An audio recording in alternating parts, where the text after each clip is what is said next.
श्री दुर्गा सप्तशती से लिया गया ऋग्वेद दोक्त देवी सूक्त। भगवती बोली, मैं रुद्र, वसु, आदित्य और विश्वदेव रूप में सर्वत्र विचरती हूँ। मित्र, वरुण, इंद्र, अग्नि और अश्वनी कुमारों को भी मैंने ही धारण कर रखा है। सोमयाग, विश्वकर्मा, सूर्य और ईश्वर नाम के देव मैंने ही धारण कर रखे हैं। जो देवताओं के उद्देश्य से प्रचुर हवियुक्त सोमगाय आदि का अनुष्ठान करते हैं, उन यजमानों का फल मुझ में विद्यमान है। इस ब्रह्मांड की अधिष्ठात्री पार्थिव व पार्थिव देने वाली मैं ही हूँ।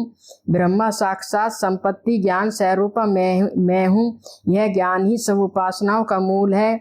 मैं ही अत्यंत जीवों में प्रविष्ट हूँ। देवता इस प्रकार अनेक भावों से मेरी उपासना करते हैं।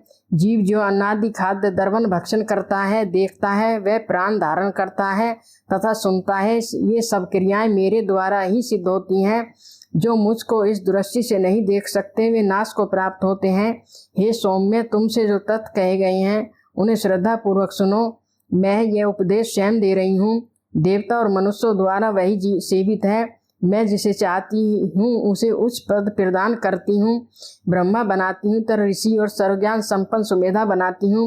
रुद्र के लिए धनुष खींचती हूँ। इस प्रकार मैं सर्वत्र व्यापक हूँ। मेरी आत्मा ने जगत पिता को उत्पन्न किया है।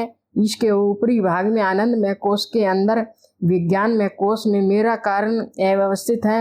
मैं समस्त भुवनों में प्रविष्ट होकर रहती हूँ। स्वर्गलोक से भी शरीर से स्पष्ट हूँ। मैं जलवायु की भांति प्रतीत होती हूँ।